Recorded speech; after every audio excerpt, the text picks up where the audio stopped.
আসসালামু আলাইকুম। আজকে আমরা সেটিংস এই অপশনটা দেখব ইনশাল্লাহ। তো সেটিংসে প্রথমে যদি আমরা ক্লিক দেই, তাহলে এখানে আমার এই যে জেনারেল সেটিংসগুলো দেখাবে। তো এখানে আমার সাইট টাইটেল যখন আমরা সেট আপ দেওয়ার সময় এটা দিছিলাম আর কি, চাইলে এটা সেভ করে দিতে পারবো। এই যে সাইট টাইটেল দেখাচ্ছে, এটা হচ্ছে ট্যাগ লাইন। এই যে আমি এখানে যদি যাই, এই যে আমার WordPress for beginners, new course for beginners পরে যেটা দেখাচ্ছে এটা ট্যাগ লাইন। দেন এটা হচ্ছে আমাদের সাইটের ইউআরএল দেখাচ্ছে, এই যে সাইটের অ্যাড্রেসটা আর কি। দেন অ্যাডমিনিস্ট্রেটর ইমেল অ্যাড্রেস হিসেবে এটা দেখাচ্ছে, যেটা আমি হচ্ছে প্রাইমারি প্রথমে আর কি অ্যাড করছিলাম ইউজার হিসেবে।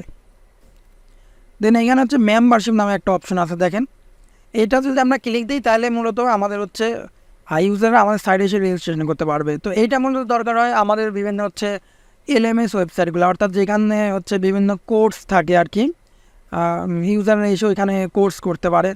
দেন হচ্ছে ই কমার্স সাইট যেমন থাকে, ওইখানে হচ্ছে ইউজারদের আর কি কাস্টমারদের করতে হয়, অর্ডার করতে হয়, এই রিলেটেড বিভিন্ন মেম্বারশিপ ওয়েবসাইট আছে, ওইগুলোর ক্ষেত্রে এই অপশনটা আমাদের এনেবল করে দিতে হয়। দেন নিউ ইউজার ডিফল্ট রোল মানে ধরেন আমি হচ্ছে কোনো একটা নিউ ইউজার অ্যাড করব, তো ওই ক্ষেত্রে মূলত আমার হচ্ছে ইউজারের নতুন ইউজার যদি অ্যাড করতে চাই তাহলে আমার কী অপশনটা অ্যাড হবে সেইটা এখানে মূলত দেখায়। হ্যাঁ, মানে বাই ডিফল্ট যদি আমি কোনো কিছু সিলেক্ট না করে দিই, দেন এইখানে মূলত আমার সাইড ল্যাঙ্গুয়েজ দেখায়, এই যে কোন ল্যাঙ্গুয়েজটা হবে যেটা। তো দেখলাম এইখানে মূলত টাইম জোন, যেমন আমাদের বাংলাদেশের জন্য টাইম জোন হচ্ছে UTC+6, এই যে তাও এটা সিলেক্ট করে দিতে পারবো।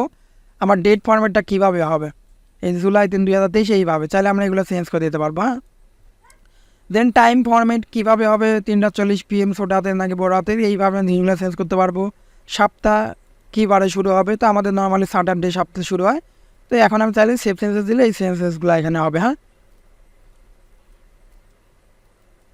তো এরপরে মূলত আমাদের আছে হচ্ছে রাইটিং, জেনারেলের পরে এটা হচ্ছে রাইটিং। হ্যাঁ, তো রাইটিংয়ে গেলে দেখাচ্ছে ডিফল্ট পোস্ট ক্যাটাগরি, কোনো একটা পোস্ট যদি আমি কোনো ক্যাটাগরি সিলেক্ট না করে দিই তখন সেটা কোন ক্যাটাগরি হিসেবে যাবে, সেটা আনক্যাটাগরিজ। আমি যদি এখানে পলিটিক্যাল সিলেক্ট করে দিই তাহলে ওটা পলিটিক্যাল সিলেক্ট হয়ে থাকবে বাই ডিফল্ট। না, আমি যখন পোস্ট করার সময় দেখছিলাম না ওইটা আর কি। দেন ডিফল্ট পোস্ট ফরম্যাটটা কিসে থাকবে, স্ট্যান্ডার্ড অ্যাসাইড, এইভাবে বিভিন্ন ফরম্যাট করা যায়।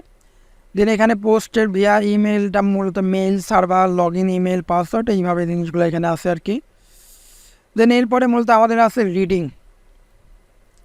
তো রিডিংয়ে যদি যাই, যে অপশানটা আমাদের বোঝা একটু ইম্পর্টেন্ট, সেটা হচ্ছে আমরা যদি এখন এই যে হোম পেজে যখন যাচ্ছি তখন দেখেন এইটা দেখাচ্ছে, তাই না, একটা পোস্ট দেখাচ্ছে।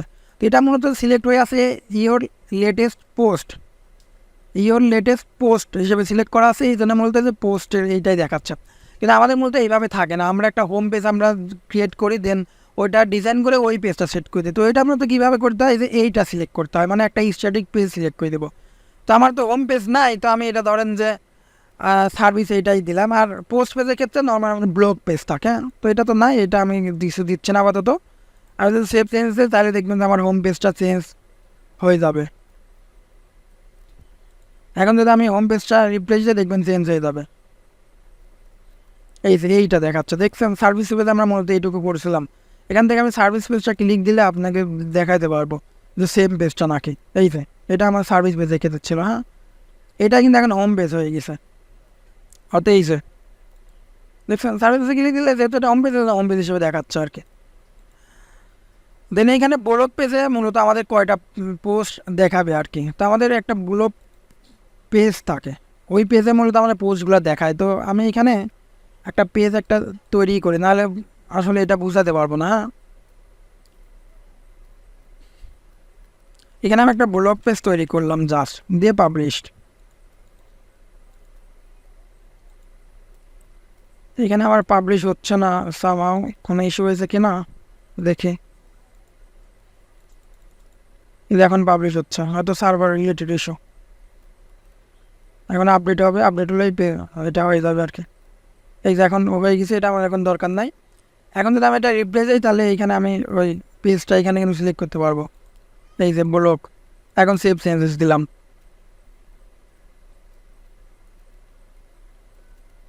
এখন দেখেন এই পেজ অপশন থেকে আমি অল পেজ থেকে আমি ওই ব্লগ পেজে যাবো। ব্লগ পেজে কিন্তু কিছুই করি নাই, জাস্ট আমরা ব্লগ পেজটা জেনারেট করেছি, তাই না। কিন্তু দেখবেন যে এখানে পোস্টগুলো দেখাবে, এই যে দেখেন এখানে আমার এই পোস্টটা, আমার পোস্ট এই একটাই দেখাচ্ছে আর কি। আমাদের কি একটাই সিলেক্ট করা আছে নাকি, ব্লগ পেজে সর্বোচ্চ 10টা, যেগুলো থিম ওয়াইজ ডিপেন্ড করে। এই জন্য এই ফাংশনালিটিগুলো আমাদের এখানে কাজ করছে না, কিন্তু আমাদের কিন্তু পোস্ট কিন্তু জাস্ট একটা না, পোস্ট আরও আছে সম্ভবত। পোস্ট হচ্ছে আমাদের এইটাই শুধু ইয়ে করা বা এইগুলো সব ড্রাফট করা। তো আমি এটা হচ্ছে একটু পাবলিশ করে দিচ্ছি, এটাকে আমি পাবলিশ করে দিচ্ছি, আপডেট করে দিচ্ছি। তাহলে আমার পাবলিশ হিসেবে আমার হচ্ছে কয়েকটা পোস্ট হয়ে গেল, তাই না? এইবার যদি আমি রিফ্রেশ দেই তাহলে বাইকগুলো দেখতে পারবো। কিন্তু এই তো দেখছেন, এইটা দেখাচ্ছে, তারপরে এইভাবে। তো এটা মূলত হচ্ছে কয়টা দেখাবে ব্লগ পেজে সেটা সিলেক্ট করে, আর এটা হচ্ছে RSS ফিড রিলেটেড, ফিড হিসেবে কয়টা আসবে আর কি। তো এটা ফিড কোনো সময় তো দেখাই, তখন দেখাবে ইনশাল্লাহ। আর এটা হচ্ছে for is post in a feed, এটা ফিডের ক্ষেত্রে যে ফুল টেক্সট দেখাবে নাকি এক্সপার্ট দেখে। এক্সপার্ট মানে হচ্ছে আমরা যদি নির্দিষ্ট করে দিই যে আমাদের হচ্ছে নির্দিষ্ট এই পর্যন্ত দেখাবে, তখন ওইটা দেখাবে। আর ফুল টেক্সট মানে ফুল। দেন এইখানে মূলত আছে সার্চ ইঞ্জিন ভিজিবিলিটি, অর্থাৎ আমাদের এই যে ওয়েবসাইটগুলো যে আমরা গুগলে সার্চ করি, সার্চ করলে আমাদের বিভিন্ন ওয়েবসাইট আসে, এইগুলো মূলত আমার সার্চ ইঞ্জিন ইন্ডেক্সের মাধ্যমে। তো আমি যদি এখানে এটাতে ক্লিক যদি দিই, তাহলে কি হবে, আমার এই সাইটটা দেখাবে না, ইন্ডেক্স হবে না আমাদের গুগলে আর কি। তো প্রথম যখন আমরা ওয়েবসাইটগুলো তৈরি করতে থাকি, তখন তো আমাদের ওয়েবসাইট রেডি থাকে না, কন্টেন্টগুলো রেডি থাকে না, তাই না? তখন যদি এটা এনেবল থাকে তাহলে সমস্যা। কারণ আমার হচ্ছে মানে কি বলবো, যে আবল তাবল কন্টেন্ট বা হতে বলে জিনিসগুলো কিন্তু ইন্ডেক্স হয়ে যেতে পারে। এই জন্য এটা মূলত আমাদের হচ্ছে ডিসকাস করে রাখতে, অর্থাৎ আমি এখন চাচ্ছি না যে ইন্ডেক্স হোক, এইরকম। হ্যাঁ, দেন আমার আছে ডিসকাশন অপশন। এখন ডিসকাশনের ক্ষেত্রে ডিফল্ট পোস্টিংয়ে বলতেছে attempt to notify any blog links to from the post, allow link notification from other blog on new post. এখন পিং ব্যাক্স এবং টপ বক্সের ক্ষেত্রে এই জিনিসগুলা allow people to submit comments on new পোস্টেরকে আমরা অ্যালাউ দিব কিনা। দেন হচ্ছে comment author must fill out name এবং ইমেল, মানে হচ্ছে আমাদের মূলত কোনো একটা পোস্টে যদি কেউ কমেন্ট করতে চাইছে সেই ক্ষেত্রে কি নাম এবং ইমেল দিতেই হবে কিনা। ইউজার মাস্ট বি রেজিস্টার্ড, মানে যদি কমেন্ট করতে চায় তাহলে তার কি ওয়েবসাইটে রেজিস্টার থাকতে হবে কিনা। তারপরে automatically close comments on post older than 14 দিনের বেশি হয়ে গেলে তখন ওই হচ্ছে কমেন্টগুলো ক্লোজ হয়ে যাবে আর কি। দেন হচ্ছে show comment cookies opt-in checkbox allow commenting author cookies to be set, আর এগুলো কুকিজের মাধ্যমে আর কি। দেন হচ্ছে ইনেবল থ্রেডেড, নেক্সটেড আকারে কয়টা দেখাবে আর কি। Break comments into pages 50 top level comments per page and the page displayed by default. এগুলো মূলত কয়টা করে করে পেজ হিসেবে ব্রেক হয়ে যাবে আর কি, এটা দেখাচ্ছে। তো 50টা কমেন্টের পরে পেজ হয়ে যাবে এইভাবে। দেন হচ্ছে ইমেল মি ওয়েন এভার, কোনো কেউ কমেন্ট করলেই কি ইমেলে আসবে কিনা, মানে ওই যে ইউজারের যে ইমেলটা আছে, এইভাবে এই জিনিসগুলো বিভিন্ন অপশনে এখানে আছে। হ্যাঁ, কমেন্ট মডারেশন হিসেবে এখানে কিছু কিওয়ার্ড দিয়ে দেওয়া যেতে পারে, যেগুলো হচ্ছে যখনই এখানে কেউ কমেন্ট করবে কিওয়ার্ডগুলো থাকলে পরেই মূলত এখানে নোটিফিকেশন আগে দেখাবে। হ্যাঁ, ডিসঅ্যালাউ কমেন্ট ডিসঅ্যালাউ করে দিতে পারি কিছু বিষয়। অ্যাবাউট ডিসপ্লে দেখাবে কিনা, maximum rating suitable for audience, এইভাবে কিছু জিনিস আছে। দেন হচ্ছে ডিফল্ট অ্যাভাটার হিসেবে কোনটা দেখাবে, মানে কোনো কিছু না থাকে সেই ক্ষেত্রে এটা দেখাবে নাকি এইভাবে দেখাবে, যেমনটা আমার এইটা কিন্তু দেখাচ্ছিল আর কি। তাহলে এটা চেঞ্জ করে দেয়, যদি আমি এইটা দিই তখন আবার ওইটা দেখাবে বাই ডিফল্ট আকারে। হ্যাঁ, দেন এখানে আমাদের আছে, এরপর আছে মিডিয়া।